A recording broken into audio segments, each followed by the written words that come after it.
Okay, we'll call the meeting to order. Welcome everybody here this evening. And I have a motion moved by Doug Hutchinson, seconded by R. Hergert.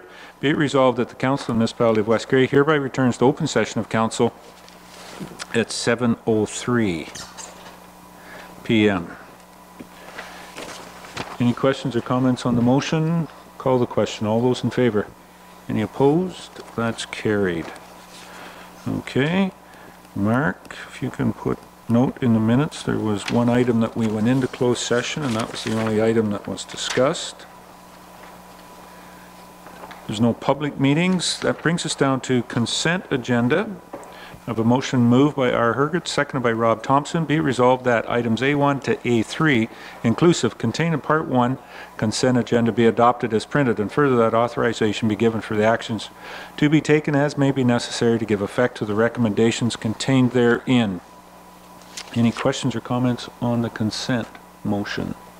Call the question. All those in favor? Any opposed? That's carried. And Mark, you can hand out those motions so we can give effect. Thank you. So that brings us down. There are no tenders. The routine department. Future meetings are there. That was under the consent. Communications from Mayor and Council. Is there any communications? Anything that's happened in the last couple of weeks or an upcoming? Mr. Thompson, Rob. Yes, on July the 6th, Thursday afternoon, the community living Edinburgh area held the 40th anniversary. No. Now try it. All right, sorry. July the 6th, Thursday, community living Hanover area held their 40th anniversary at Ground Effects in Bentinck Township, former Bentinck Township in West Grey. Very good turnout, very large turnout. I was in attendance. They had face painting and games and music and a barbecue, so it was a well-attended event. MP Larry Miller was down for a short visit, but met a lot of the people I hadn't seen in a lot of years that used to live in Durham and had moved over towards Hanover Way, and so it was a worthwhile event. And it was a warm day, but it was a very lovely spot in the Ground Effects in there for these type of functions, so very nice. Thank you. Doug, Councillor Hutchinson. Yeah, I'd just like to report on the weekend Canada 150 celebration in Newstead. They had a very successful day on Saturday in Newstead. Lots of activities. There was a walking tour, and you can still do a walking tour. They have brochures that they've made up and a number of plaques on some of their historical buildings. So if you're interested in visiting Newstead, they have a walking tour that you can pick up at some of the stores and do your own sort of walk around town. Interesting afternoon with the walk. They had a number of games going on at the arena in the afternoon. They had a historical display in the community hall there too, and it was well done. A lot of work was done by the committee, the Newstead Business Group, particularly Bob Dick did a lot of work with, made a number of games for the kids, and the kids really enjoyed them. Carol Dick and Lane Chalmers from a couple of stores in Newstead also did a lot of work on the celebration, and Dave Waiter with the signs up, he also was really involved in the signs that they now have in town. So it was a great day in Newstead, lots of things, and a great weather that day, which is a bonus to have a sunny day all day long. So that was a big celebration. Coming up, Ayton has a couple of things coming up in the near future. They have apparently a show and shine, older vehicles and whatnot at Centennial Hall on June 17th. Oh, sorry, I'm going backwards here. July 22nd, Hypnotist coming to the arena in Ayton. And August 5th is a big day, a harvest day at the Fisher's Farm, if the weather cooperates. That the demonstrations of some earlier day farming and so there'll be a number of things there. There'll be more information on that to come, but that's a couple of things that'll be happening in Ayton to celebrate Canada 150. So lots of things going on this year. Thanks, Doug. Anyone else have anything that they want to report on over the last couple of weeks? Mr. Bell. Yeah, thank you, Mr. Mayor. Yeah, just as a reminder, this Thursday in Newstead at Gemini Canada is holding an open house, and all are invited. They're going to have a meal, and they do have tours of the plant starting at 5:15. So the tours are at 5:15. Dinner starts at 6. You do need to RSVP Gemini so they can plan on how many people for dinner, but worthwhile going there and checking out one of the major industries in West Grey. Okay, thank you. Look forward to that. Anything else? It has. Councillor Lawrence. Carol? Just if we're talking about coming events, the Crawford Garden Party is at Elmwood on Friday night, this coming Friday. You missed it. It was last Friday. I have it in my book for this Friday, after Gemini. Well, you can show up there if you want. Oh, son of a gun.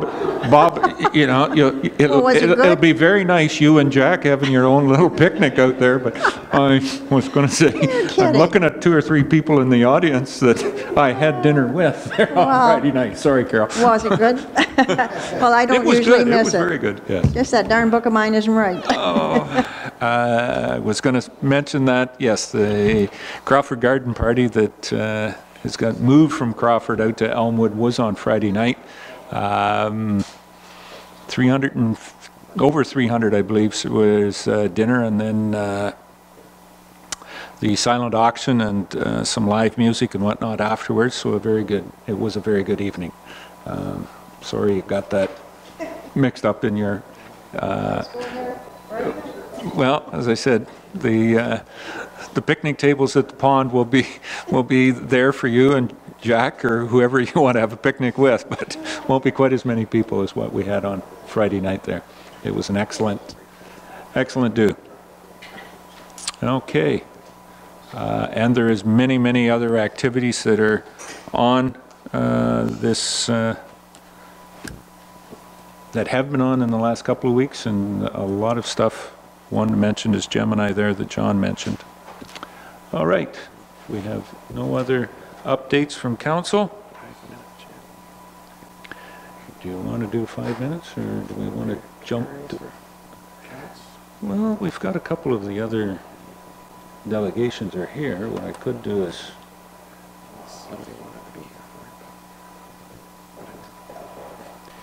Well, I'm looking at Brenda's here, Miss Calder. I know you're not on until 7:30, Brenda. Do you have a large audience coming to hear you?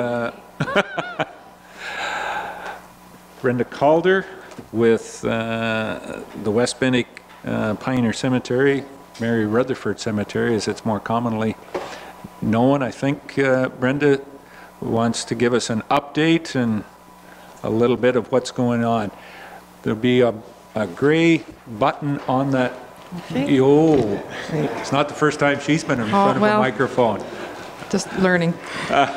Brenda? Yes. The floor is yours. Welcome. Thank you. Thank you. Mayor Eccles, members of council, clerk, staff, and friends. Thank you very much for time on your agenda this evening. I would like to follow up, and I'm following up on the perpetual care of the West Bentinck Presbyterian Pioneer Cemetery. That's located on the 10th Side Road of West Grey. We are requesting permission to have a permanent marker at the cemetery site. Across the front of the cemetery, there's a number of really pretty rocks there, large rocks, and we have priced the engraving of one of the rocks by Sanderson Monuments to say on the front, West Bentinck Presbyterian Pioneer Cemetery, and on the back the dates 1865 to 1922. The total cost is $920 plus HST for a total of $1,039.60. The good news is that with your approval to proceed, we would use the funds that we received at the rededication service 2 years ago in June to pay for it. People made donations because they care about this holy ground. Since the rededication, we have expressed our appreciation to you for the work done by the West Grey Public Works, and again we say thank you. At a meeting following the rededication, we were reassured that the perpetual care for the cemetery would continue by the municipality. However, in our visits to this holy ground, there's not really been much evidence, any evidence of ongoing care, at least not up to 2 days ago. At the council meeting on November 2015, we received your okay to put in some flower beds at the cemetery. Mary Harrison, a descendant, has planted hostas and shrubs and bleeding hearts to beautify this cemetery. We respect council's direction that there be no cemetery board, but rather for family members and friends to work with the municipality, which we have done and we want to continue to do. Our hope and our request is that this cemetery receive the perpetual care that it deserves. Just to trim around where the stones are resting, or to trim around the rocks in the front, and also around the two flower beds that Mary put in. And then even once a year, the trees are starting to overhang the cemetery stones where the monuments are, just to trim back the trees and maybe put a little gravel on the walkway going up the entranceway. The attendance of so many and donations received at the rededication 2 years ago shows how much this resting place is valued. So in conclusion, our two requests are, first, that we're allowed to proceed with the engraving of a rock as a permanent marker, paid by the donations received 2 years ago. And secondly, that ongoing perpetual care by the municipality, as previously confirmed by email on July 2015 by the Director of Infrastructure and Public Works. So I would be open to any questions. Thank you very much for the update, Brenda. And the generous, too many times I can say that we have people coming, groups coming with ideas and thoughts, and very few with the money to back it up. So I say thank you for that portion of it. Any questions from Mrs. Calder? No? Doug?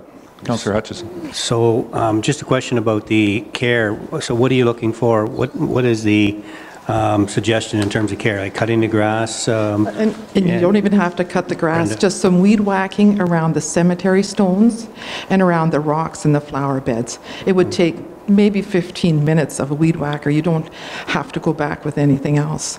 Right. That would beautify it, and I think honor that holy ground, and also what Mary's done with the flower beds is lovely.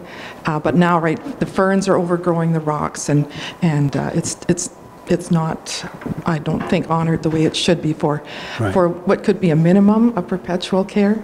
Okay. Well, I'm just suggesting that if we've sort of suggested that we would look after the cemetery in an earlier case, then we probably should do that. Go ahead, Rebecca. Councillor Hurd. On May 24th, we took a tour of this area, and it looks like there's a few other issues that are going on that road as well. Dumping of garbage, damage. How can we get a group that you already have, obviously they're interested in raising funds, they're interested in maintaining this. How can we work with you beyond committing to looking after flower beds and such? How could we get it so it's very low maintenance, so we don't have the problem with the garbage on that road, we don't have the problem, I mean, I believe we were speaking about getting trail cameras there because it was of such disgusting, I mean, I don't even know how to say it, like, it was pretty rough, right? Everybody goes out there and dumps stuff. It was rough, and the cleanup that was done 2 years ago made a big difference. The road area, the parking area, it's great. And there hasn't, from what we've noticed, there hasn't been near the dumping, and the parting has now, it used to be in the bush and that sort of thing. You see campfires down on the road where the parking area is. So, yeah, so past and just some basic perpetual care, I'm not sure what else we can do to stop, you know, the partying or the garbage. But I don't think there's been as much done, partly because we're showing we care about that area. When you see new flower beds going in, you see that someone cares about it. It's not being ignored. Whereas if you don't want to go and party and no one's around and it doesn't matter. And our feeling is if we have an engraved rock, there's less chance of vandalism or something being damaged with that being etched into that rock. Okay. Councillor Thompson. Rob? Yeah, just a little bit onto your questions, and it's not so much a question, but just maybe a solution to it, and it may be something that council could look at during budget deliberations coming up this fall. And it's always been, when I was policing that area, there's always been an issue with the partying and the damage and so on, and you guys have spent a lot of time and effort in trying to keep that up. I wonder if it's possible we look at maybe putting the gates across that roadway and closing it off, with the idea that your group, landowners, have access to it through a key and a lock system, similar to what was done up in Canal, at the top end of Canal, on one of the roads there. Maybe something worthwhile, closing that road off, and that would stop, because you're spending a lot of money. It seems to spend a lot of money and time and effort maintaining that cemetery, and it's Pioneer Cemetery, that maybe that's something we could look at during budget deliberations. Yep, that would be great if you would like to have further discussion on that. Okay. Any other questions, comments? So Brenda's got two things here. One, looking for permission or to put and do the engraving and the recognition. So I think we'll deal with that question first. Mark, have a motion there? Giving permission, so if somebody wants to.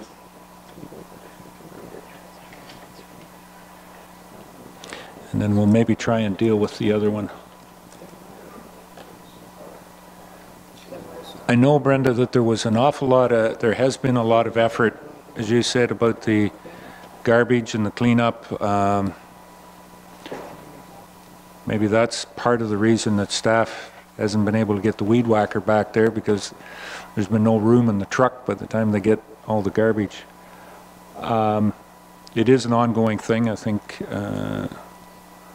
I'll speak to Brent, our Public Works manager, director, and see if we can get somebody back there. It would be minimal, I think, and then see if there is.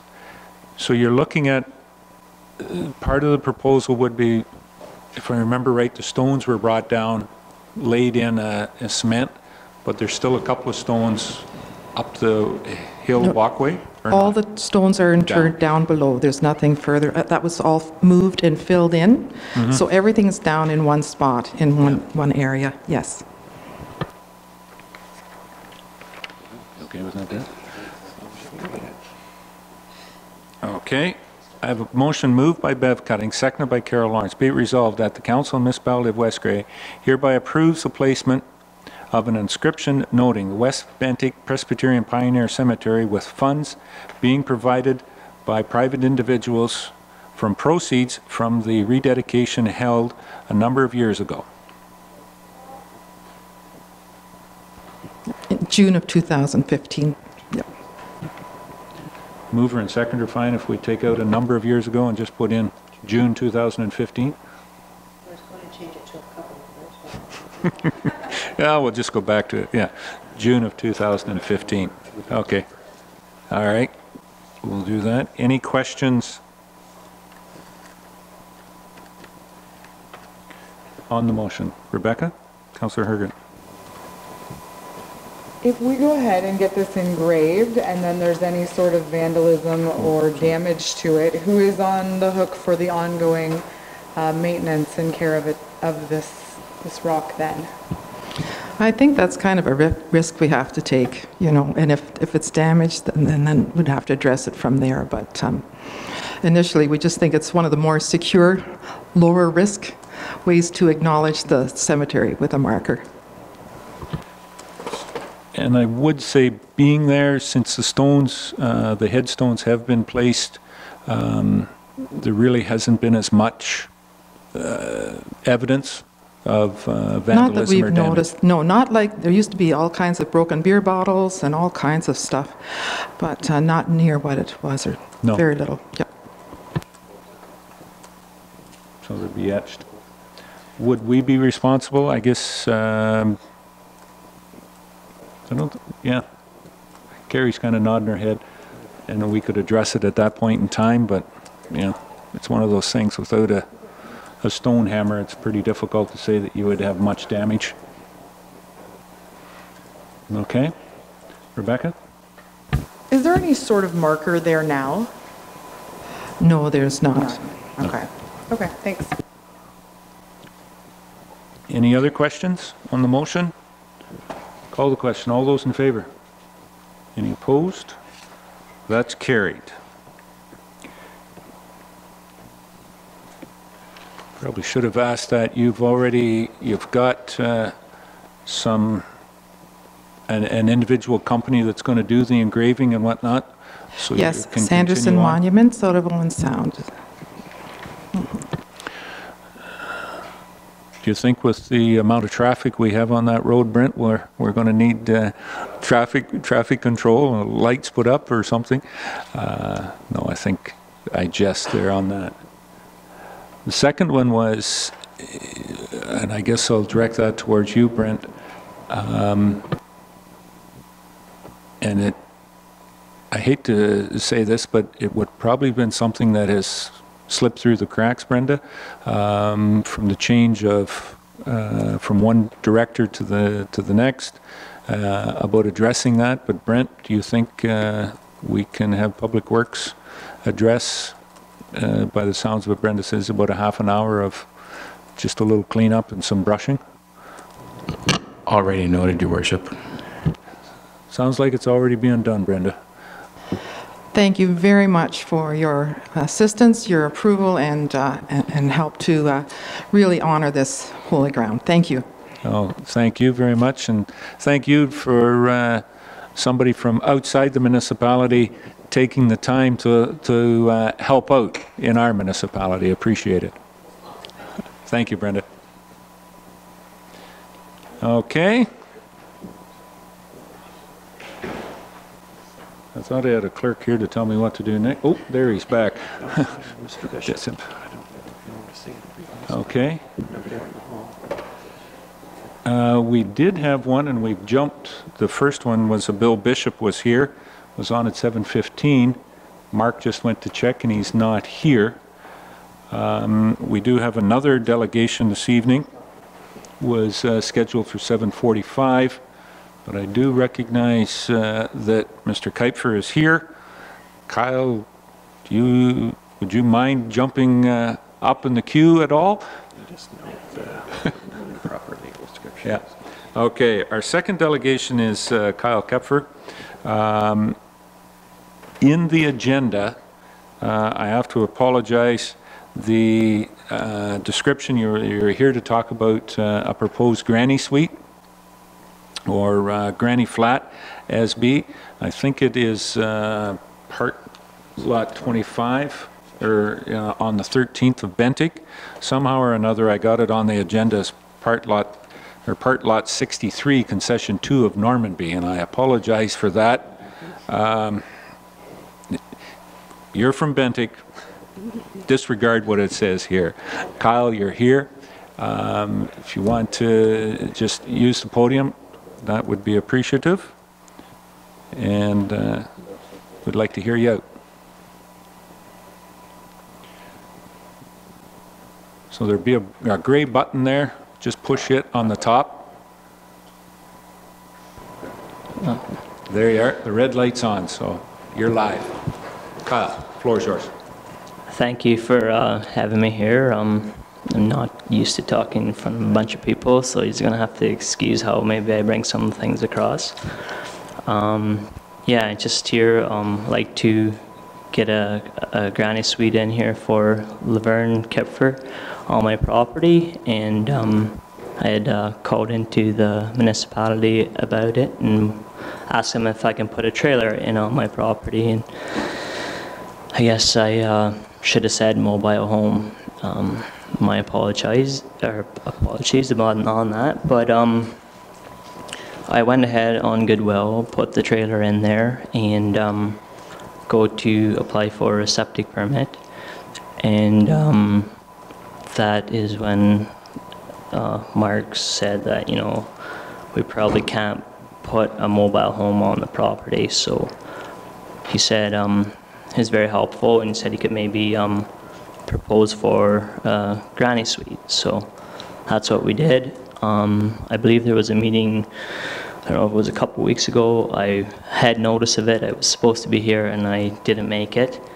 And but yeah, I guess we're here tonight to decide whether I can maybe move the trailer to my property or what we can do about it as of now. And my apologies, I'm going to maybe ask a little bit from the individual that chaired that meeting. I had a couple of appointments that prioritized, and so I wasn't able to make the meeting either. So Councillor Thompson took over, chaired the planning part of that meeting. I have read through the minutes, and there certainly was a fair bit of discussion. And Rob, do you want to add anything as far as, or Mark, options that may be available to you, if there are any? Yeah, Mr. Keffer had come to me around the time the trailer licensing bylaw was being drafted, and he had indicated his desire to have a trailer on for Mr. Keffer. And I had noted that at the time a trailer wasn't permitted use. The trailer licensing bylaw was subsequently passed, and Mr. Keffer, Kyle, got a hold of me, and then it was noted, as Mr. Keffer said, that a mobile home was being proposed, and that a recreational trailer does not include a mobile home. So I'd indicate a possible option would be to apply for a garden suite or granny flat. We did have a discussion about where that garden suite or granny flat should be. Typically it is clustered with other buildings. Mr. Keffer indicated he did not want that, or he preferred being separate or away from his own residence and buildings. So as a result, it was applied for through the zoning bylaw amendment to facilitate his desire and for his application that this mobile home would be placed, would be permitted a separate entrance, which a garden suite typically requires the same entrance as opposed to a separate one. And then, of course, the mobile home use was noted. The mobile home was obviously placed on the property before the bylaw was contemplated for approval. That was one resolution at the time, and it was noted if it wasn't, I guess, approved, it may have to be removed. So I think that pretty well sums it up. I did contact the Public Works, a Public Works employee, and confirm that there is actually no approved residential entrance where the mobile home is now. And of course, I think Mr. Keffer alluded to, he had applied for the septic system, but because a mobile home was not a permitted use, the building department could not issue the septic system at this time.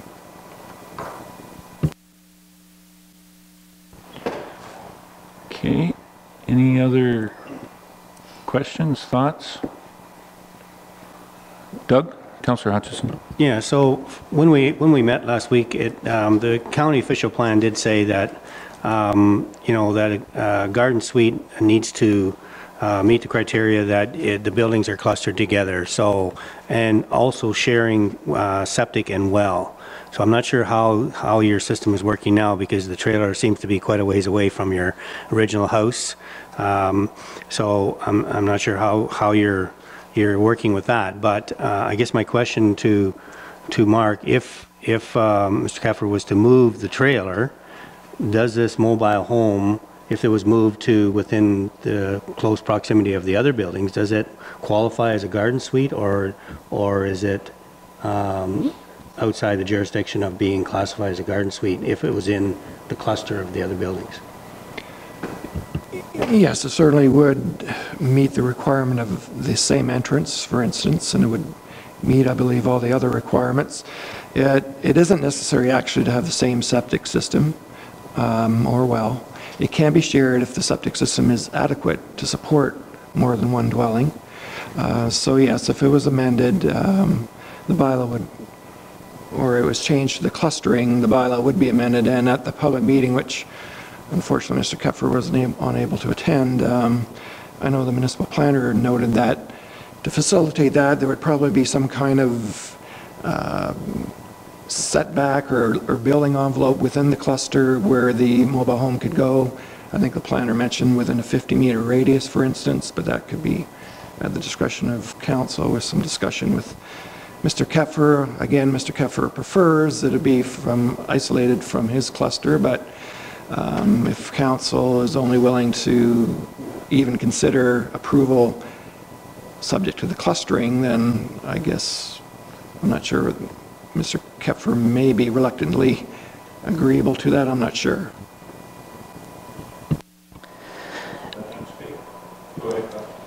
I would, yeah, definitely try working with these guys, whatever it takes. I don't want this to cause a big scene at all. I had a thought that I could, if I could put the entrance from my place back around behind, and if the entrance is not approved to go in where it is now, I can plant trees there, close that all in, make it look like it was before, because I know my neighbor came to me and they don't appreciate how it looks there. I totally understand that. I'm willing to do what it takes to make that right, and yeah, I'm definitely willing to work with you guys, whatever you just decide.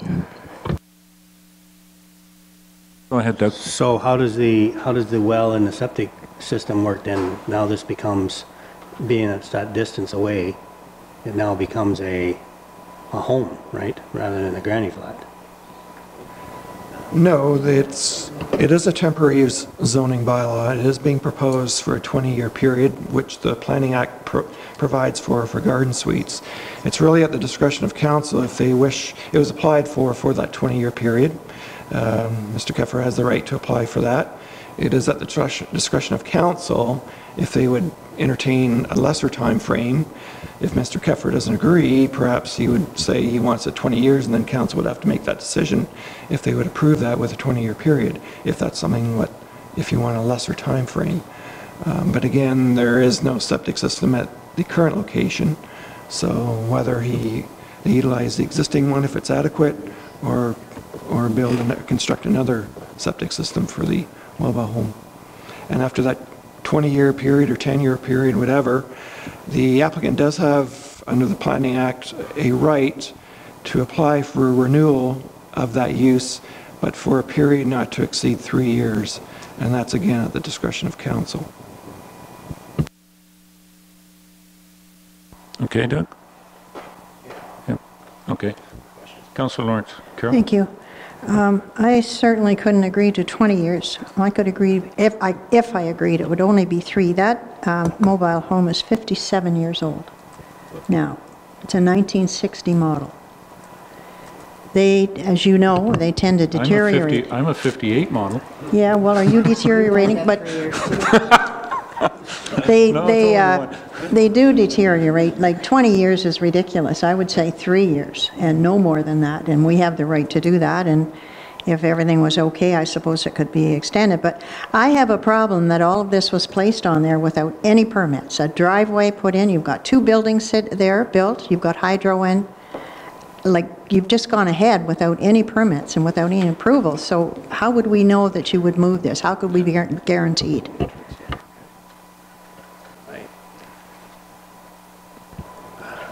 Yes, my apologies for putting it there without approval. I guess I had just moved ahead in goodwill and put it there as to, I had asked if I can put in a trailer. And as for the driveway entrance, I didn't put any gravel on the municipal grounds at all. I just brought the gravel to the edge of my land. We just drove down in there. I didn't do any construction on the roadway whatsoever. And I will apply for a driveway entrance. And as for the garden shed that's there, I don't believe it needs a building permit.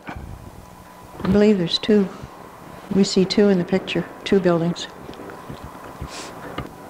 There is also a little thing that I constructed out there. I believe it's 8 feet wide by 4 feet wide. And what it is it's a cement 4 feet high cistern, and that's where my water pipe comes in from my house and comes up through there, and that's where the water goes into the trailer. So you've made it fairly permanent. Yeah. Okay. Got John first and then Rob. Mr. Bell.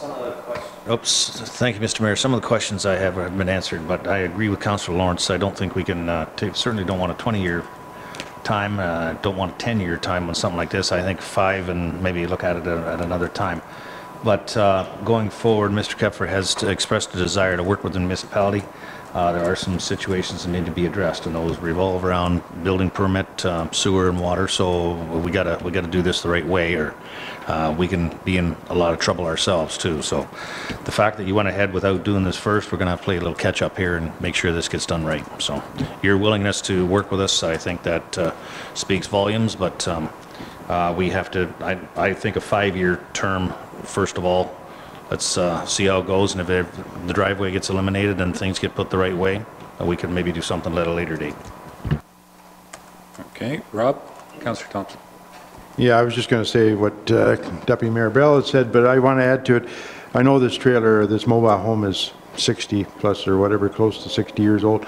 Have you got any plans to upgrade this, to beautify it in any way, or is it just going to remain the same?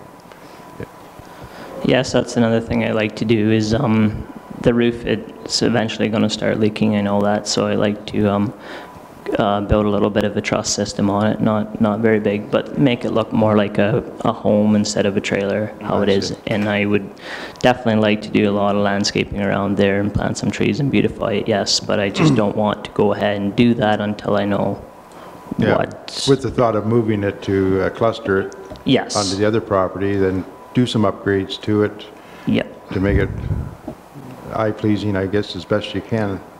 Is my concern, but you'd have to go through the necessary procedures to upgrade it and follow that if you're going to add to it or build trusses on it and so on and so forth. So I think he's willing to work with the municipality, Mr. Keffer, and as I said, he's willing to work, and I know things were done maybe they shouldn't have been, but there may be a misunderstanding there, and I think we owe him a little bit of a chance, but yeah, I agree 5 years is probably a max. Okay, thank you. Councillor Hutchinson. Doug?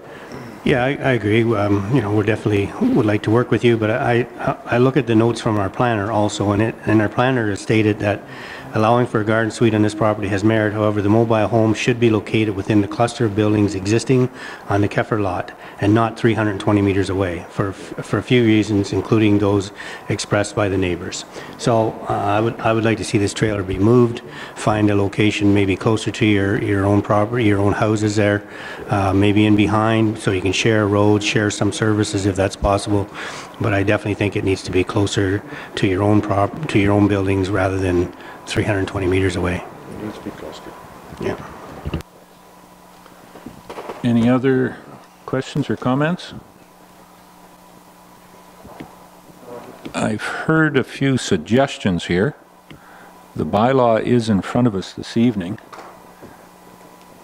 but I think the way that it is worded and what come from the planning committee, the Committee of Adjustment, it would be difficult to pass it. And I think the Planning Committee had refused or suggested that it be refused. But with some of the discussion, and certainly with yourself being here, Kyle, and the people that are living in the trailer, Laverne, and your wife, is it possible that when we get down to bylaws that we defer the bylaw and have a direction to staff to work with Kyle to make this conform, because it is something that's in the Planning Act and asked for in rural areas, is a granny flat. I think there was some confusion when you read about a trailer and a recreational trailer. There was some lack of definition there. Now that we've got it and knowing what we're looking for, can I have the certainty that if it was required or asked for staff, that the trailer could be moved? I guess the question becomes, I believe that the individuals are living in the trailer right at the present moment. How quickly can we find a footprint approved and the trailer be moved?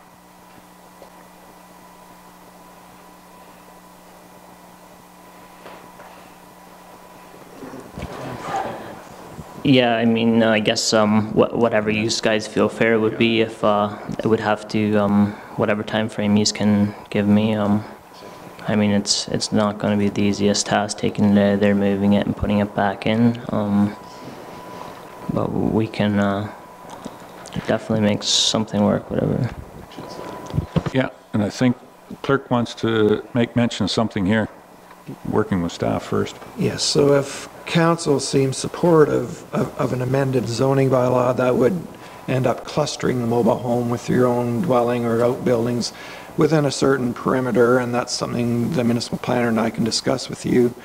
It appears maybe a 5-year term. I'm not sure if that's a consensus, but perhaps that's what we'll go with.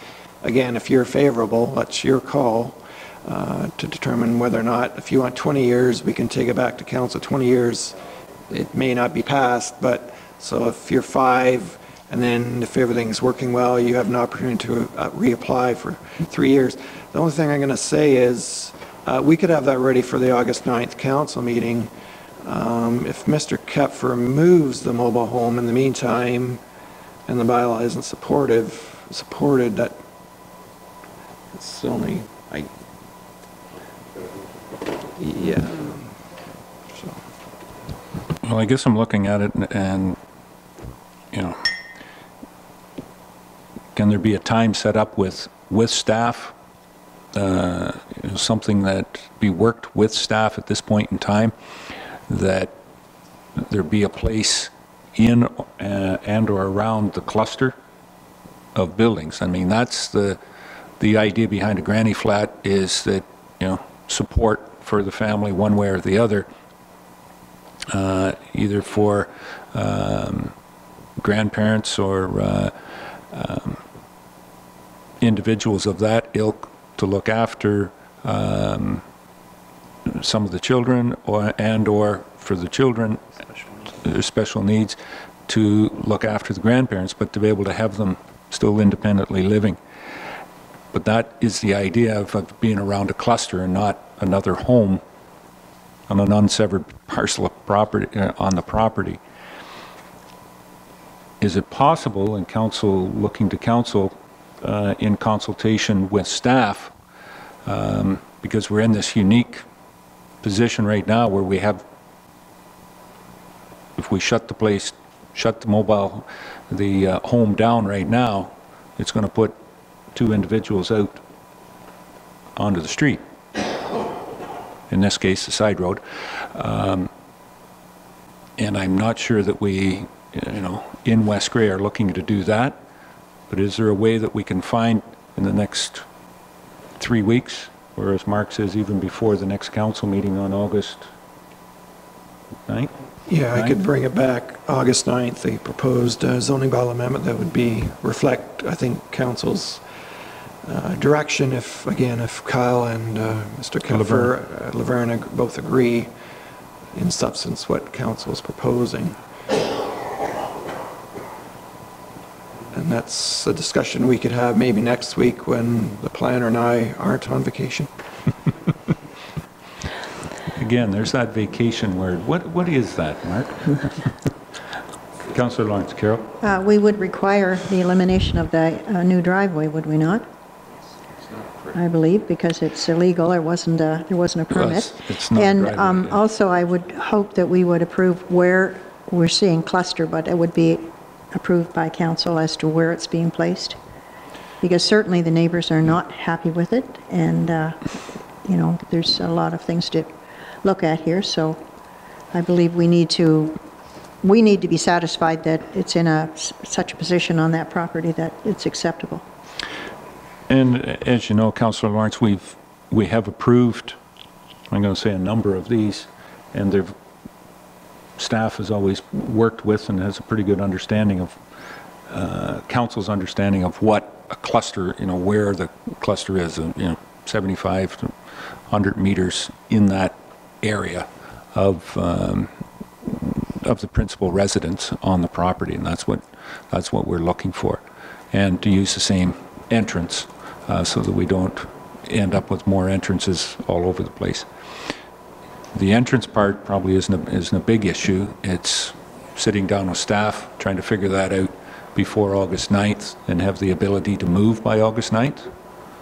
And I'm looking at you, Kyle, and looking at Laverne and his wife too, of shifting. I think we want to work with you because it's one of those things of, keeping families and independent living, but keeping it in a planned and safe manner, and a community manner as well too. Kyle. Yeah, thank you. And yeah, definitely I would like to meet up with somebody, have them show up at my property. I will be there. We'll decide a place where it can be moved, because I'm not going to move it again and have to have it moved again. I want to know where it's supposed to go. And that's absolutely fair enough as well too. Mark, is that possible to have an on-site meeting? You and Mr. Davidson or? It's possible if needed. We have GIS mapping. We can look on there and indicate what would be a suitable perimeter. I know the planner mentioned within a 50-meter radius. Maybe it's 30 meters, maybe it's 60, I don't know. But we'll definitely facilitate that discussion, whether it's this week or next, and hopefully come to a conclusion that is agreeable to both parties. Yep. Consensus? Councillor Lawrence. Carol?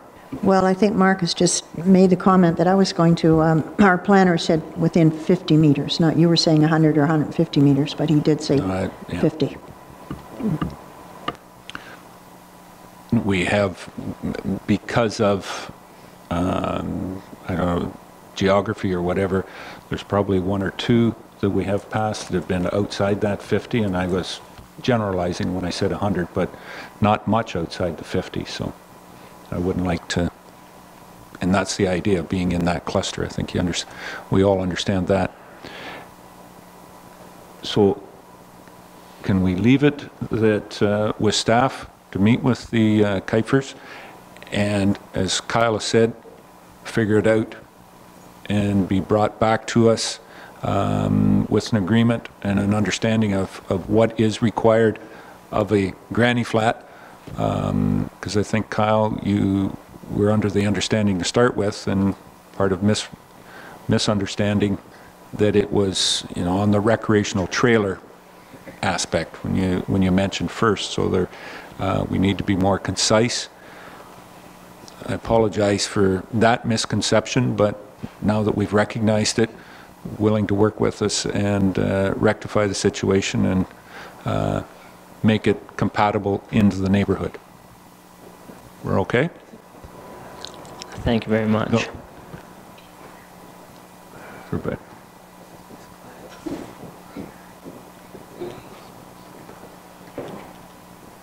Okay. I think that's okay. Clingus. Yeah, I believe so. No, it's, It wasn't available, but now Kyle's here as well. if you want to go, ask. Yep, Rebecca. Rebecca's got one last question. Hello, Actually, okay. Kyle. I just don't like the look of it. It was the front door, that's what we see, our family.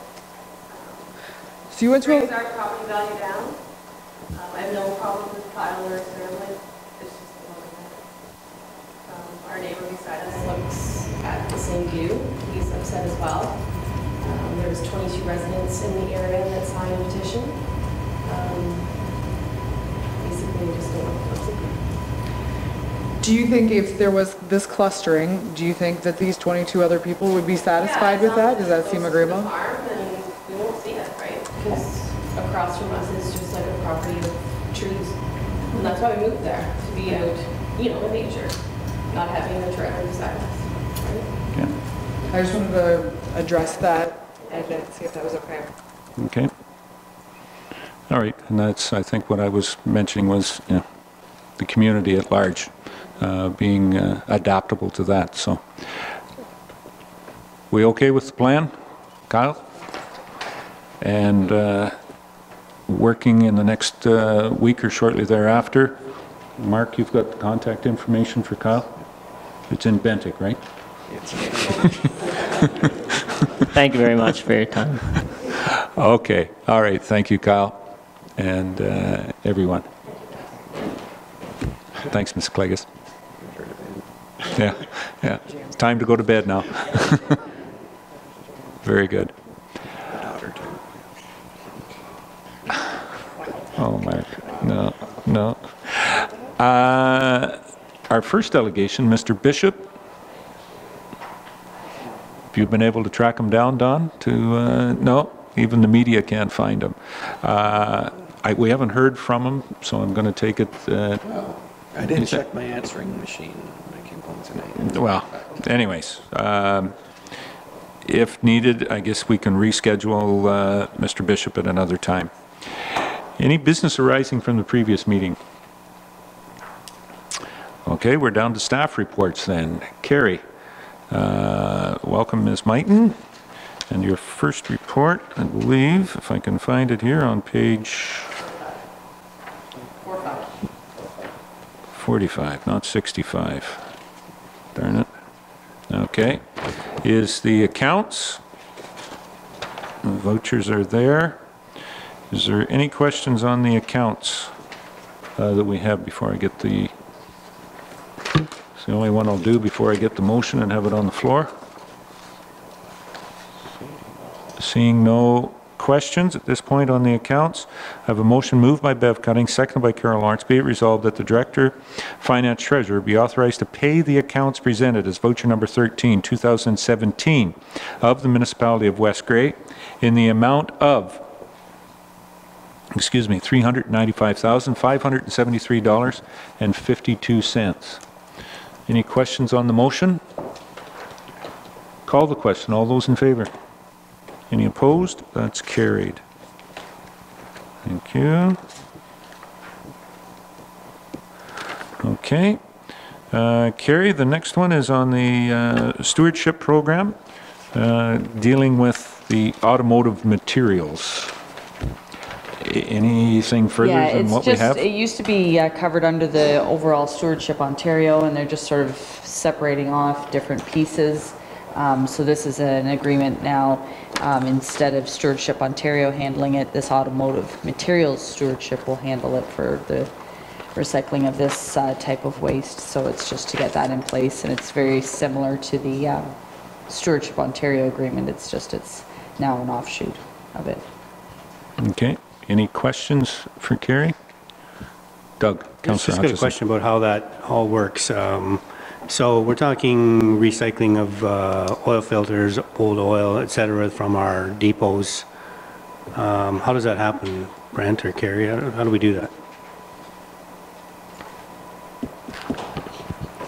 Since I've been here, Councillor Hutchinson, I haven't seen I should know this. I apologize. I'm lost for words. The company comes in and picks up the used oil. Clean. Thank you. Thank you. The pilots, sorry. Yeah. So that hasn't occurred since I've been here, to my knowledge. So I can't really directly answer you on that part of it. Okay. Yeah.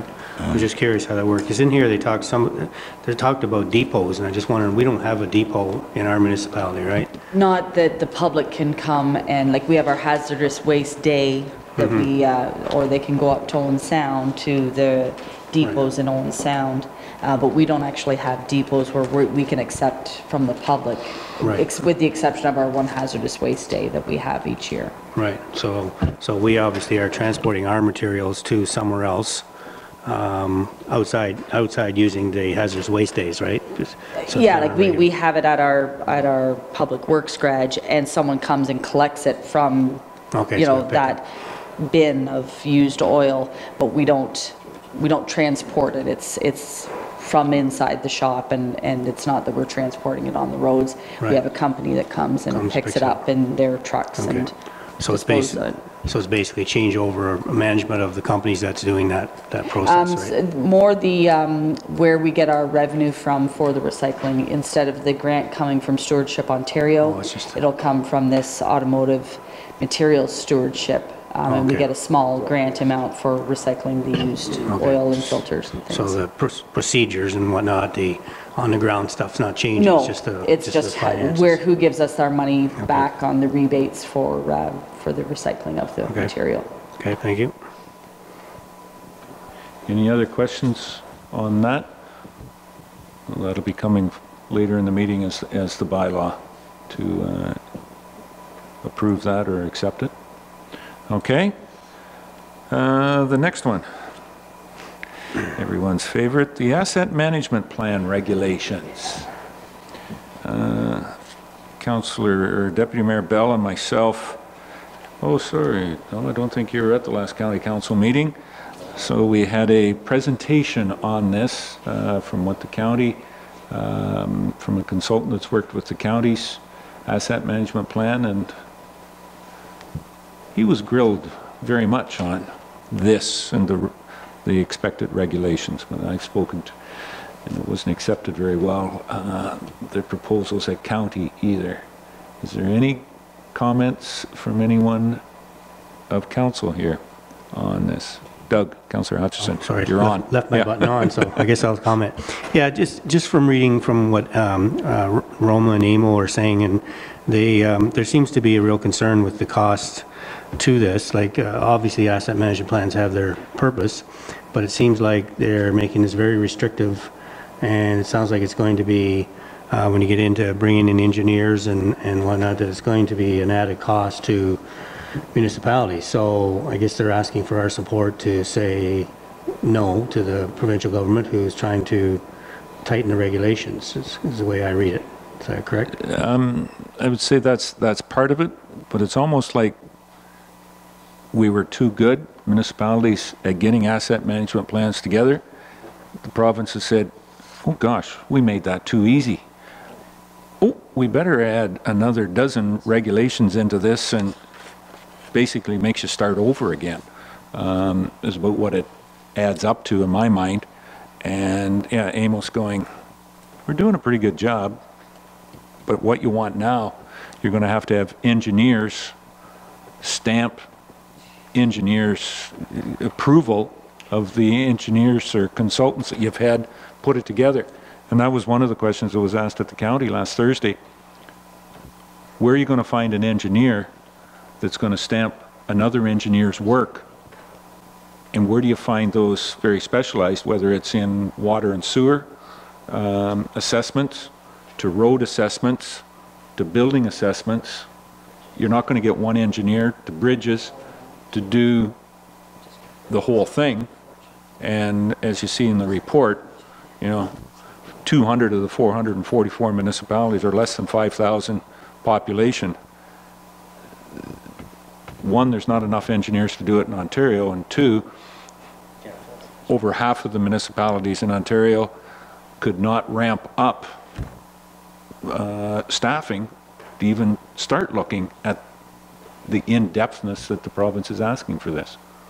So, thank you, Doug, for introducing and letting me rant. Rebecca. Is there any movement at the county level to take this on there, where it could be standardized just over counties instead of each individual municipality? They also might have resources available to them that we don't, like IT and engineering. The county of Grey certainly has, a couple more engineers on staff than any of the municipalities in Grey County, but nowhere near being able to meet the standards that's being required in this. The county would probably have to put on an addition equal to or above the one that's going on to the building now to staff up for this. So I would say the county's got some grave concerns, staff and council, on the requirements that's included in this. So just to meet the county standards without helping out the other 9 municipalities? No, county wouldn't be willing to take that on. Further, go ahead, Rebecca. I agree with the principle of this. The timeline is ridiculously short. It's not feasible that way. But I also think the county should be more on the hook, because then the standardization just happens easier. And one person looking at it in each individual municipality might gauge it at a different level. Yes, but one thing in that is the county isn't involved in landfill. It's not involved in water and sewer. Yeah, there's a lot of our assets, the lower tier, the counties, yeah, and that's why I'm saying to ramp up to do that, I'm not sure what it would look like as far as staffing goes. Brent, did you have a comment? Actually, it's exactly what I was going to say. Oof, scary, we're thinking alike. Carol. Well, I think we should support the motion that Rome was putting in front of us. I think it's somebody's nightmare here, a make-work project. Hugely. You know, it's just ridiculous. I mean, one of the things, the inclusion of electricity costs and greenhouse gas emissions, for Pete's sakes, you know, like, it's ridiculous. And I think what we have is good. I don't agree with any of this, actually, Rebecca. Sorry, I don't agree with you on this one, that it's a good, but it's just too overwhelming. None of us have the staff, the engineers aren't available. We don't have the money. And I'm sure the province wouldn't be putting the money out. It's a big thing, is the money. Yeah, it's the money out. Mr. Bell. Well, just my little 2 cents worth. I remember one of the first, and came on council, one of the first conferences I went to in Toronto, went and took a look at this asset management. And I know a number of other councillors were there too. And at the time we thought, yeah, it maybe has some merit, but we knew it was going to be tremendously expensive. You know, we come back here and we do our job, I guess, and get this kind of put in place. And with Director Carey's input and everything, you know, we kind of had this organized.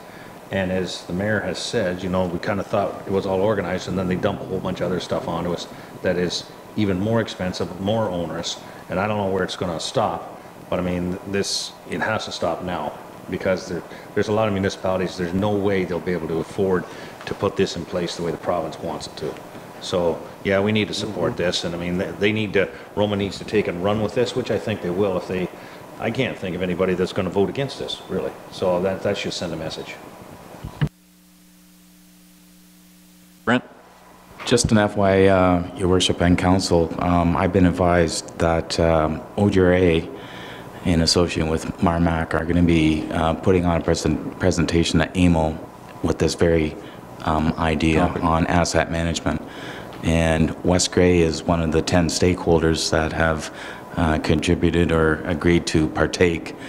If Council will recall, I think I asked, it's quite a few months ago that I asked permission. There was an agreement that you allowed me to sign on behalf of Municipality to OGRA. So I just want to let you know that OGRA are fighting this. They're coming at it with a totally different angle.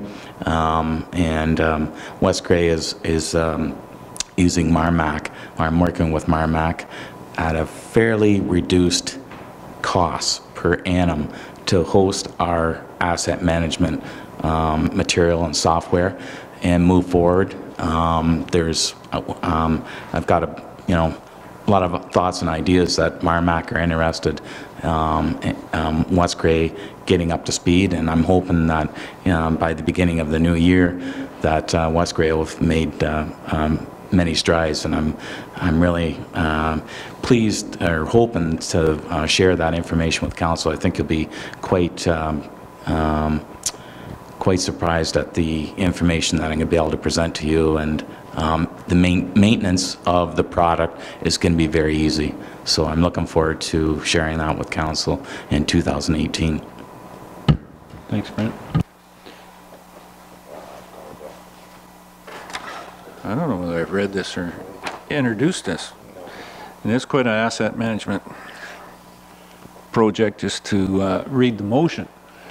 Very good discussion. I have a motion moved by John A. Bell and seconded by Rob Thompson. Whereas municipalities are responsible, mature order of government in Ontario, and whereas the municipality of West Grey promotes, supports, and encourages strong and effective rural and northern rural governments, and whereas the municipality of West Grey supports the responsible and fiscal accountability development of municipal asset management plans, and whereas the province of Ontario, through the Ministry of Economic Development, Employment and Infrastructure, has developed a proposed municipal asset management planning regulation, and whereas the proposed municipal asset management planning regulation has been posted on the Environmental Registry 01305551, and whereas the municipality of West Grey has reviewed the proposed municipal asset management planning regulations.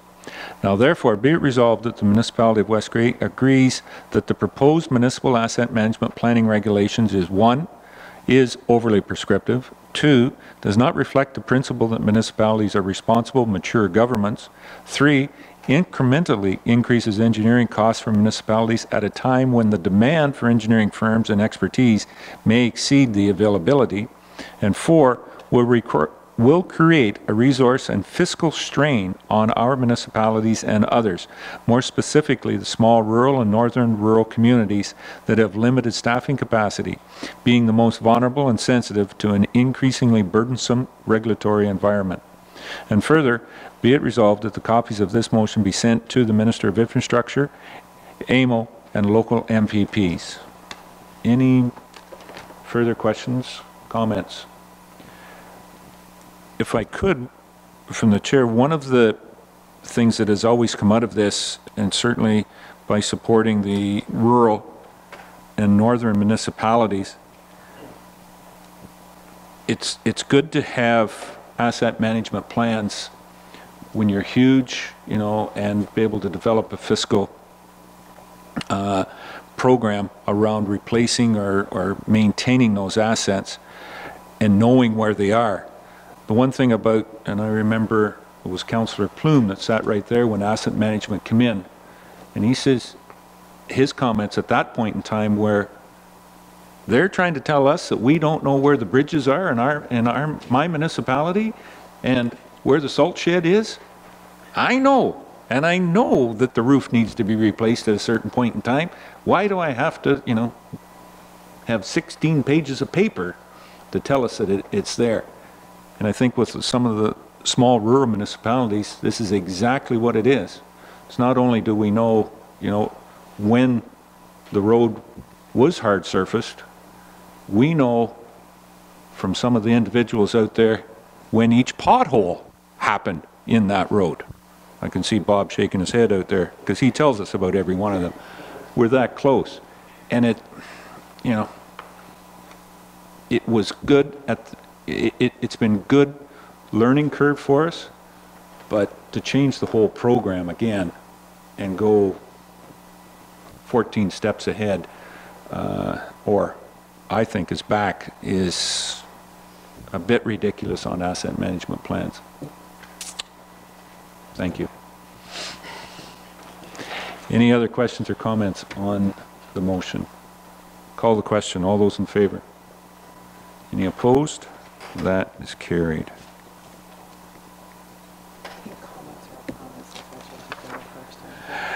Comments are still open to anyone, everyone on the EBR on, what's the number there, Mark? 01130551 is on the EBR looking for comments. So that's not just from elected officials. Anybody in the public can comment on that on the EBR. Okay. Carrie, a lot of the times you only have one or two, but man, you've got some real stuff in here tonight. Thank you. The next one is the procurement bylaw update. We asked Carrie staff a couple of months ago to review, go over some of her bylaws, and this was one of them to update. So we know how long it's been with this one, because as Carrie has noted, it was the township of West Grey that when this one was put together, and Councillor Lawrence, that was quite a while ago. We went to municipality. So Yeah. Yeah, so we haven't redone the entire bylaw.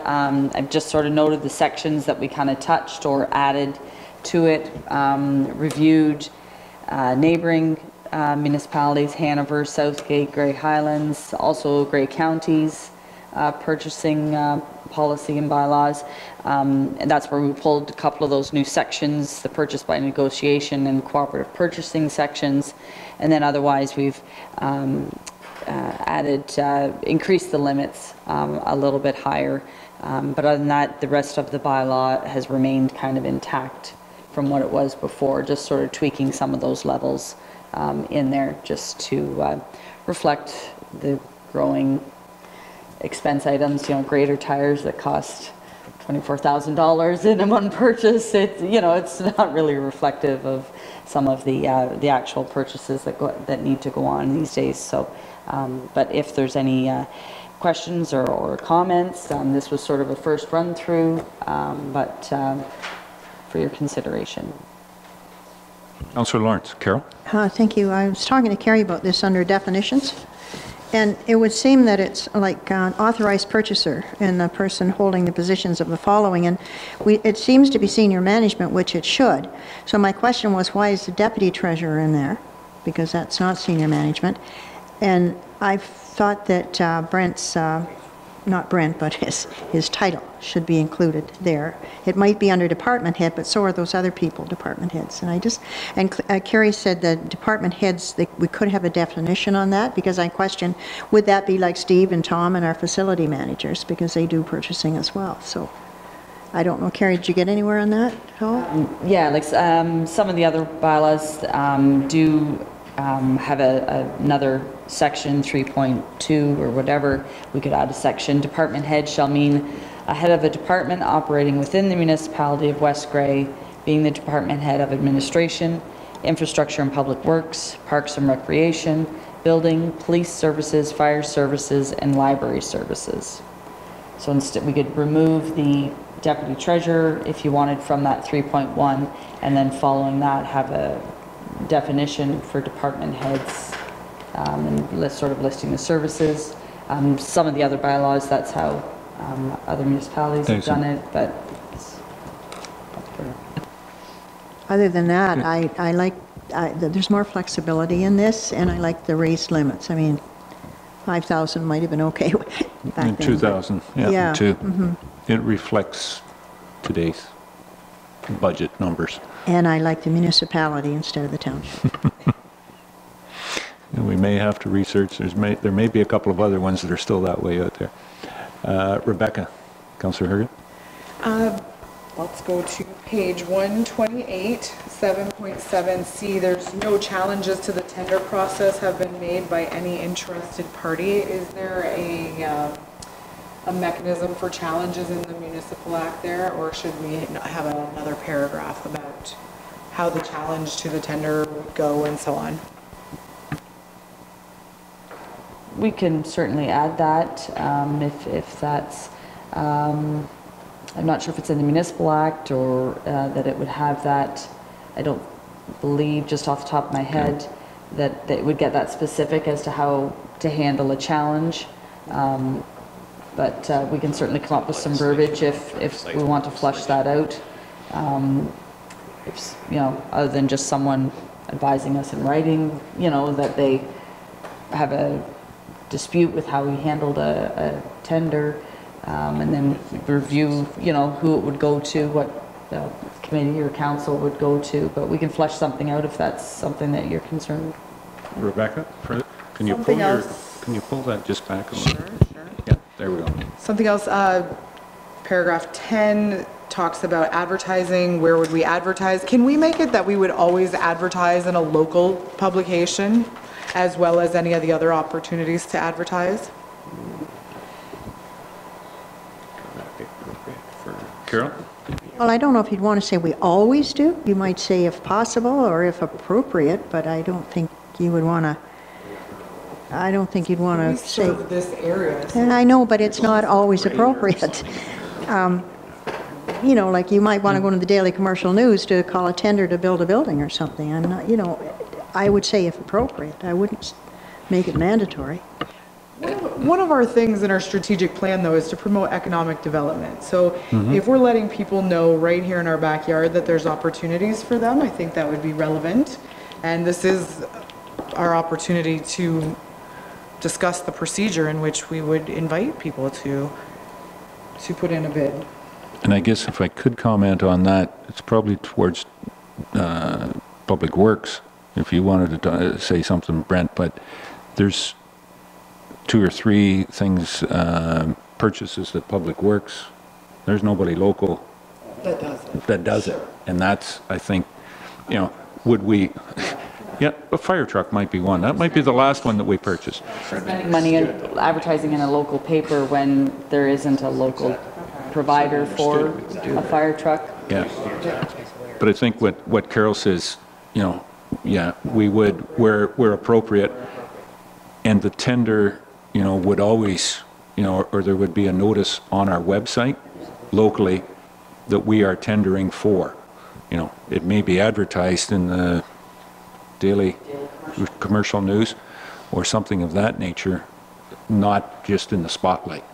Yeah, because we've got to go out, you know that it's, yeah, that those tenders have got to be spread to a different source than just the West Grey Spotlight and or the Post per se. John? Mr. Glazier. Glazier has a point, and Brenda, I'll just follow along with the idea. We're going to see in a minute here that we sent a garbage compactor out to get some special work on it. Like there's nobody in this area that would do that, and we knew where to send that to get the work done. Like there's no point even calling anybody around here to do that because you just wouldn't get any response. So I mean I think that judgment has to fall on staff to a certain amount to get the best bang for the buck for the municipality. Yeah. Okay.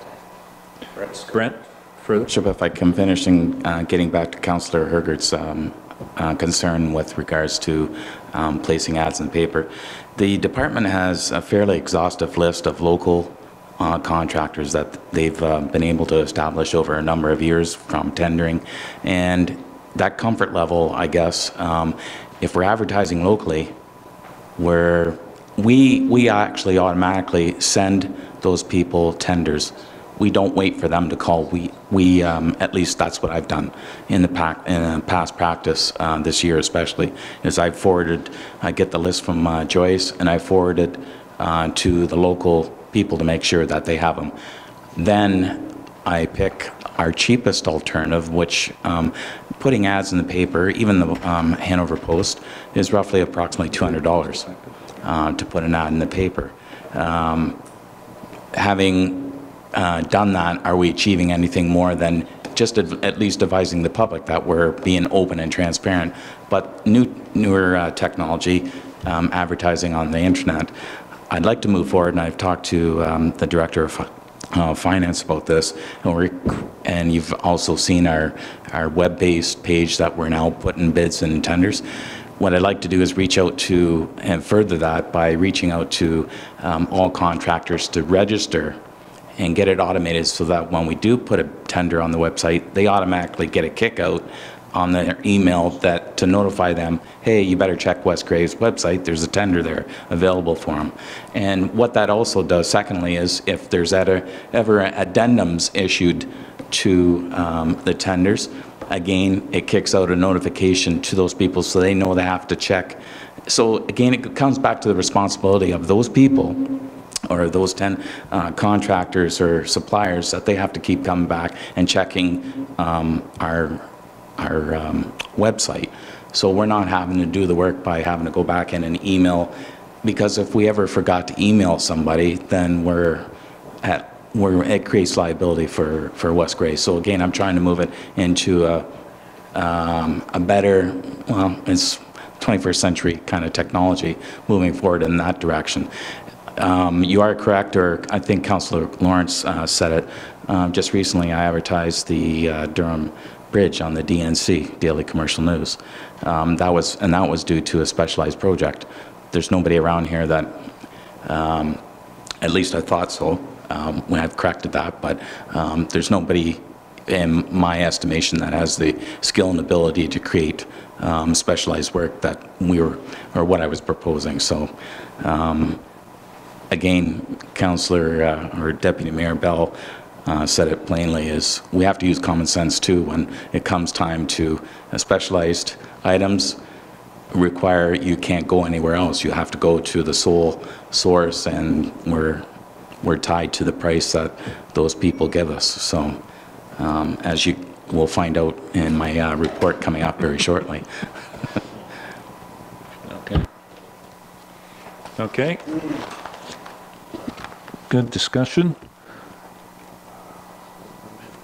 Is there consensus on the couple of points that were asked to be amended? We can do that on consensus. Carrie's saying that it's very possible to make those amendments. Councillor Lawrence had one, and Councillor Herget had the other one. Okay. All right. Thank you, Carrie. The next one, Carrie, was the quote for the basketball court lighting. In doing the lighting down at the tennis court, there was some suggestion or making an option, was it possible? And from the report back, an addendum to this contract. And I don't know whether you would say it, but it looks like on the overall project, it's a fairly economical addition to light up that well-used area, recreational area. Carrie? Yeah, the previous resolution was supportive of going ahead with up to a $2,000 limit, so Randy has been advised to go ahead with the project based on that previous, so this was just for information to let you know that it did come in, and we're proceeding ahead with that. Excellent. Okay. Does that leave us enough to buy the backboard for the other basketball? Yep. Fit that one in. Okay. And the next one is for information purposes. As we know, follow the county's formula-based mileage reimbursement rate. And there we are for the third quarter. Pretty much the same.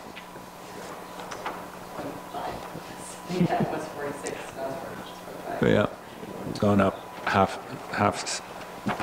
a cent. So, okay. And council remuneration summary. Any questions on that one? Nope. Okay. That was there for information purposes as required kind of under the Municipal Act. Keep it out there. Okay. I guess that brings us down to the not the clerks, but Director of Infrastructure on page 75, 76, 74. Brent, welcome this evening. First one on here from Brent is the landfill, the compactor at the landfill. And Brent's report is there. We've read it. I have a motion moved by R. Herget, seconded by Bev Cutting. Be it resolved that the Council of the Municipality of West Grey hereby approves the extra costs in the approximate amount of $28,000 to complete the repairs to the Durham landfill trash compactor, with funding to be obtained from the West Grey Landfill Reserve. Any questions or comments on this motion? Call the question. All those in favor? Any opposed? That's carried. Doug? Just a question. Does this compactor be used in Bentinck also, or just in Durham? At this point in time. Unfortunately, Councillor Hutchinson, it's an oversized piece of equipment. Yeah. It needs a special permit to be floated, and it's not a very easy thing to transport. The blade has to be removed off it, so, and a short answer, no. Having said that, though, it's that's something that West Grey is definitely going to have to consider in the very near future, and I do have a couple of avenues that I'm exploring that I will bring back to council in the future. Using this. Okay. Thanks, Brent. The next one is the curb, sidewalk, and hot mix tenders. And going out for these, so I have a motion moved by Rob Thompson, seconded by Doug Hutchison. Be it resolved that the Council of the Municipality of West Grey hereby approves holding a special council meeting on July 31st, 2017 at 1 p.m. for the purpose of discussing requests for proposals for the Durham Walkway Bridge and to consider awarding curb and sidewalk repair and hot mix tenders. And further, that Resolution 228-17 is hereby rescinded. Is there any questions or comments on this motion? Seeing none, I'll call the question. All those in favor? Any opposed? That's carried. Okay. Sorry that I didn't offer any chance to ask questions of Ms. Mighton. I noticed she didn't stay around to answer any. Bye, Carrie. Well, she had seven reports on here. I think she said I answered enough questions for you. Okay. Any questions for Brent? Mr. Glazier? Rebecca? No. Councillor Herget. I was just noticing that there were no companies that came back, no vendors that came back on this hot mix. Are we, sorry, am I wrong in thinking that? Actually, you got it backwards. We received two vendors or two submissions for hot mix, but nothing for the curb and sidewalk. Cement work. Yeah, sent it out to 4 vendors, 3 local. We sent it out to 5 vendors, 3 local and 2 from the London area. Did not get any results back, having contacted, I think I said in my report, having contacted a few of them. Some of them forgot, and some of them were just plain busy. So I've reached out to a newer contractor from Shelburne, C&G. I don't know if anybody's familiar with that. However, they're doing work in Southgate. So I got word from that contractor. They want a bid, which is good, and sent it out again, or contacted a local vendor and another company from London, and they're going to bid. So I'm hoping we're going to get something. So I was just curious. We're probably the wrong season of the year to be asking for requests, right? Is there any precedent to ask maybe the season before we need something, what it would take to have companies come and provide that service, maybe just sooner rather than later? Please and thank you. You're absolutely right. It is the wrong time of year to be doing this type of tendering. Preferably it would be best to tender January to March and have all the work laid out ahead of time. It's with a bit of effort that I'm trying to convert a lot of the tenders over into a document that is meaningful.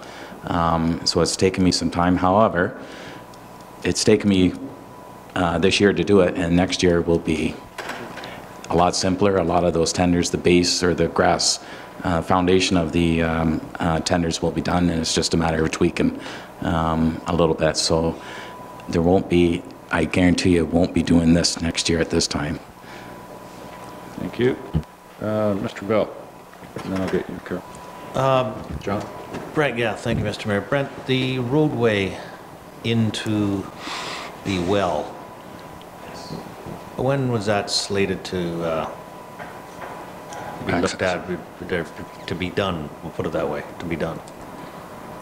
I was hoping it was done yesterday, but I have... That was Sunday. That would have been double time. I will be speaking with the gentleman that I put in charge and be trying to get a deadline on that, and hopefully by the end of this month have some movement on it. Okay. Yeah. That'd be great if it was done in the good weather here, just Yes, to absolutely. get that project kind of Yep. underway. Okay, thank you. I like your vision that you think good weather's coming. We haven't had it for a month and a half, so thanks, Mr. Bill. Carol, same question? Okay. Any other questions, comments? We had a bit of bad weather over the weekend, over the last week. We're still getting caught up on that, and the calcium chloride is finally completed. I'm assuming that, and we're into the maintenance or our single float work out there on some of our tar and chip projects, hard topping. So things are still moving along very well. It's hit and miss right now. I think the contractor is anxious to get out of this municipality, but I think according to Tim, I was speaking with him today, it sounds like Thursday or Friday might be the deadline that things will be finished up. Yeah. Excellent. Okay. All right. Thank you. Thanks, Brent. Down to Mark, clerk's report. And Mark, your report, first one is on the recommendation for sending out an RFP for consulting firms for HR.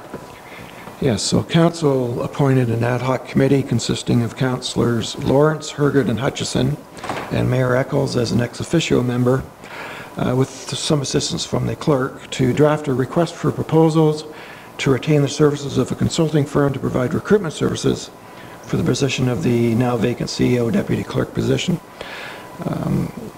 So what is now known as the consultant selection team met on July 10th and 14th of this year, and a proposed RFP is attached to my report, and there is a recommendation that council pass a resolution authorizing the issuance of the RFP by invitation to the consulting firms of Ward and Updergrove, Ravenhill Group, and Legacy Partners to provide recruitment services for the position of CEO Deputy Clerk.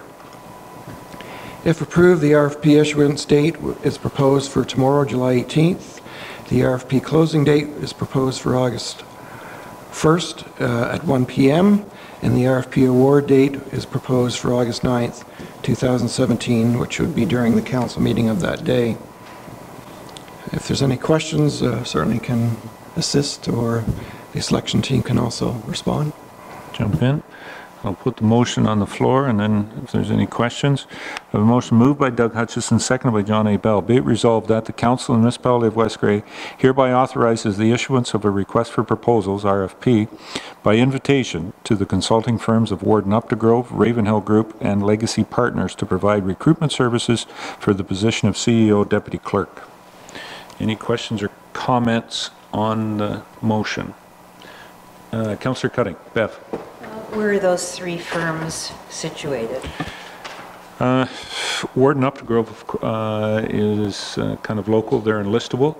Ravenhill Group, I believe, is out of Toronto, although they do have kind of satellite offices throughout Ontario, but their main office, I believe, is in Toronto.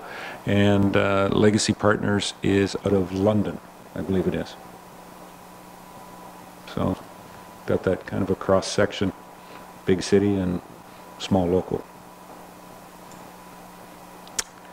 Anything further? Yep, don't go ahead, Beth.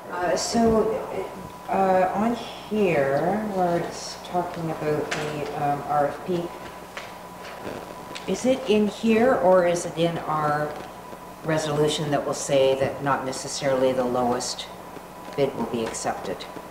That's in our procurement. It'll be in the RFP, In the RFP. as it goes out, Okay, yeah. thank you. Yeah, okay. Any other questions, comments? Call the question then. All those in favor? Any opposed? That's carried.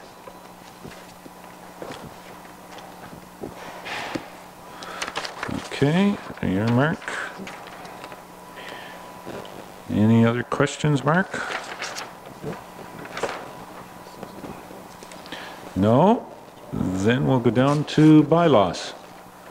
I believe we have 3 or 4 anyways this evening.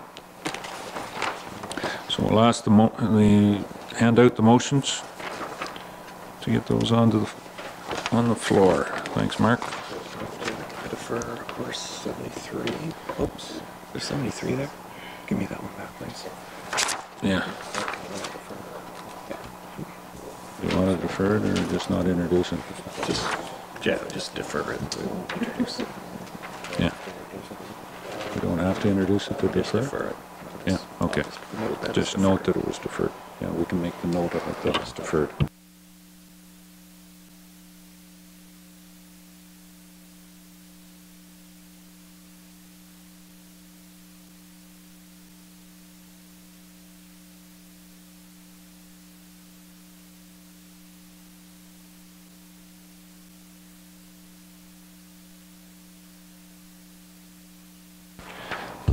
Sorry, Adam.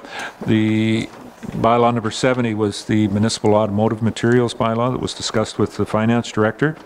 I have a motion moved by R. Herget, seconded by Carol Lawrence. Be it resolved that bylaw number 70, 2017, being a bylaw to enter into a municipal automotive material services agreement between the Automotive Material Services, Inc., AMS, and the Municipality of West Grey, be now read a first, second, and third time, passed, numbered, and the said bylaw be signed by the mayor and the clerk, sealed with the seal of the corporation, and be engrossed in the bylaw book. Any questions or comments on this bylaw? Call the question. All those in favor? Any opposed? That's carried. Okay, Mark. The next one is bylaw number 71. And I believe this one was recommended from the Planning Committee, Committee of Adjustment, is dealing and is recommended for approval. The motion moved by Rob Thompson, seconded by Doug Hutchinson. Be it resolved that bylaw number 71, 2017, being a bylaw to rezone Lot 4, Concession 9, former Township of Glenelg, Tory Millen, ZA-05-17, be now read a first, second, and third time, passed and numbered, and that the said bylaw be signed by the mayor and clerk, sealed with the seal of the corporation, and be engrossed in the bylaw book. So any questions or comments on this bylaw? Call the question. All those in favor? Any opposed? That's carried. There, Mark. Bylaw number 72, 2017, is also recommended for approval by the Planning Committee, or Committee of the Whole of Planning. Motion was moved by R. Herget, seconded by Carol Lawrence. Be it resolved that bylaw number 72, 2017, being a bylaw to rezone Part Lot 7, Plan 500, 209/215 Garifraxa Street South, former town of Durham, Haggett, ZA-04-17, be now read a first, second, and third time, passed and numbered, and that the said bylaw be signed by the mayor and clerk, sealed with the seal of the corporation, and be engrossed in the bylaw book. Any questions or comments on this motion? On the bylaw? All those in favor? Any opposed? That's carried.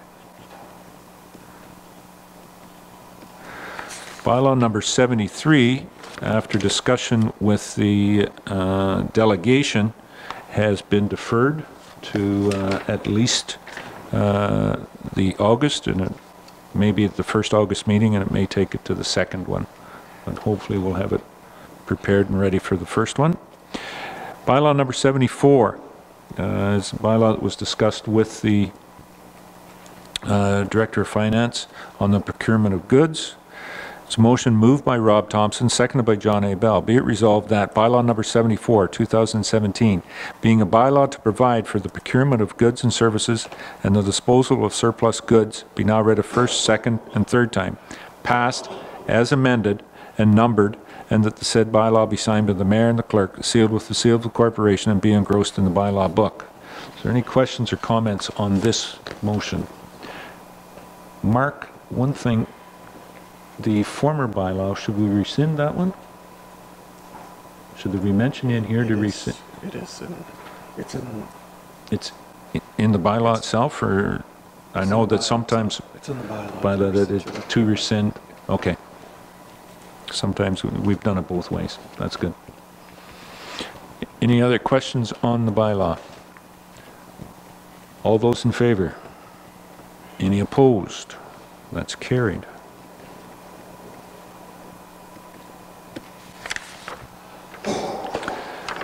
Bylaw number 75 is the confirming of the proceedings. I have a motion moved by R. Herget, seconded by Bev Cutting.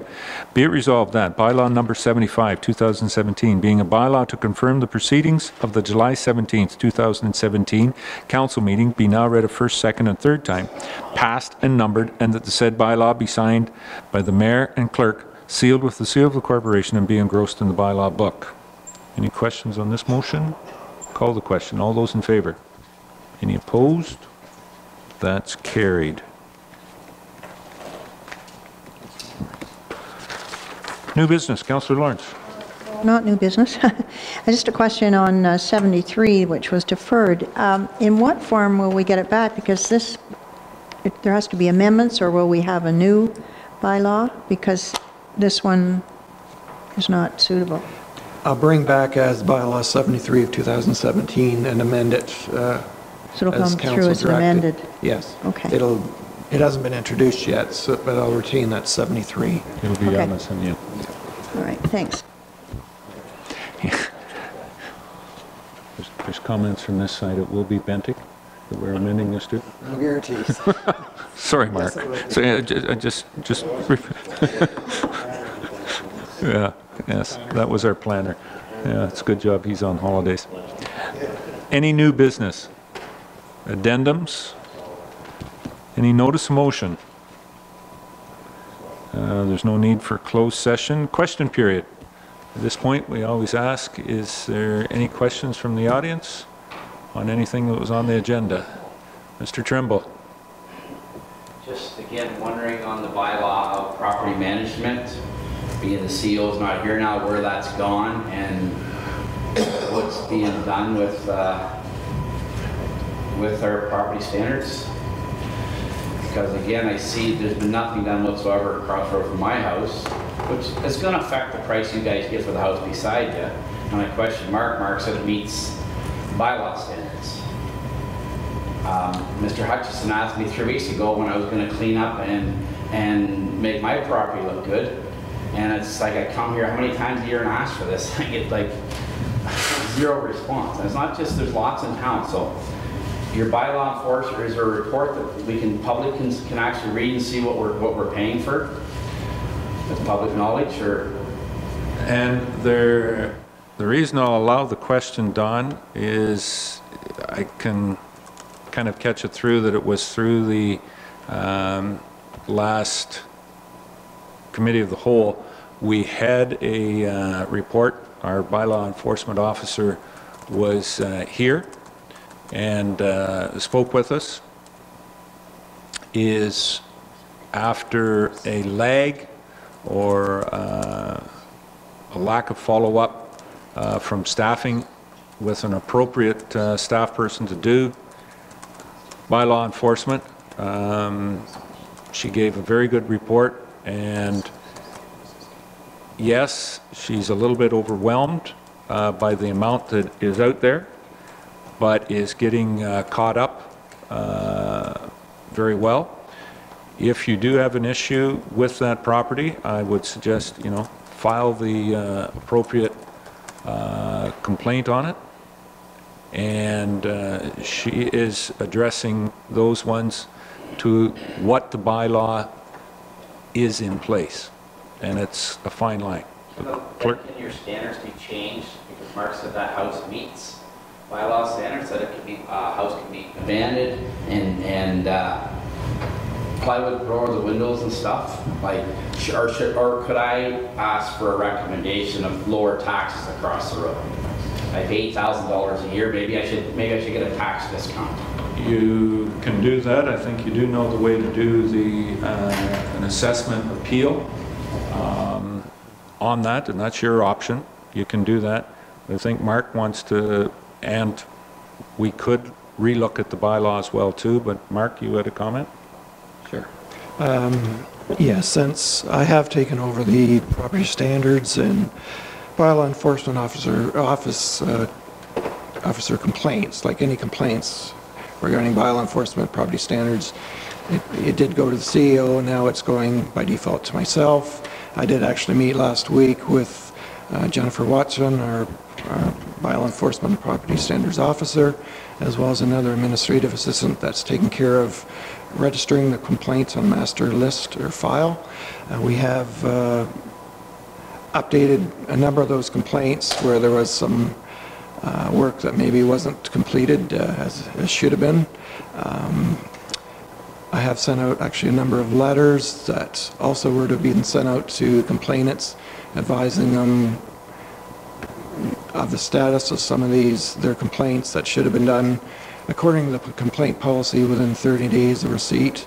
Those were missed at times, and I have done that and still will be doing that when I get back next week officially to work.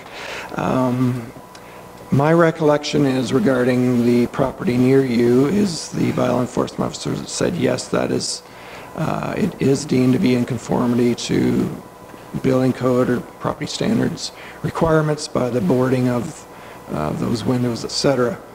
I believe she would be willing to discuss that with you if you wanted me to contact her, and maybe that could be discussed. That is my understanding of what she had said in the past, as you mentioned as well. So unless, if that is true, unless the building code is obviously changed or the Property Standards Act to provide for a greater level of remediation, I suppose that's where it's left. But certainly I think she would be willing to speak to you on that if you wish. If you wanted to remind me when I'm back into work next week, we can try to arrange that. Can you guys not change your own standards, make your own bylaw? It's not habitable to live in. Just drive around town. There's lots of them. Let's be proactive. It's really frustrating. I'm trying to beautify the town, not just me, other people, and I guess I'm whining about that one morning because it's right across the road from me. You guys are going to have a house up for sale here real soon, and I'm sure that's going to cost you dollars having that beside it. I'm trying to get you a picture. I had my girl sit there today, paid wages, sit there today, trying to get a picture of the skunks and the groundhogs. I'm going to have her sit there again tomorrow if I have pictures. It's just totally unacceptable. I'm just and that's just one. There's another one just being created down on Rock Street here. Another, and you know, you guys want other stuff you bring in bylaws. I just think you need to, or you have to go with government thing. Can't you do your own bylaw saying this is not acceptable? We can do our own bylaw, but when it comes to property standards, it's got to meet the test if it's taken to court. And we can't go today on the front page of the Toronto Star, because I'm pretty sure it's today. There's a lot of retirement residential homes, and I'm meaning that in an institutional homes in Toronto that were being investigated and felt that they were not, but the courts and the government and the courts have stated, yes, these aren't particularly nice or safe in one context, but housing is very limited, and we're not going to shut them down. And that's where we've got our biggest battle, is what we can do, and then the appeal process, if it ends up in court, how are the courts going to look at it? And that's where the ultimate subjective decision comes into place.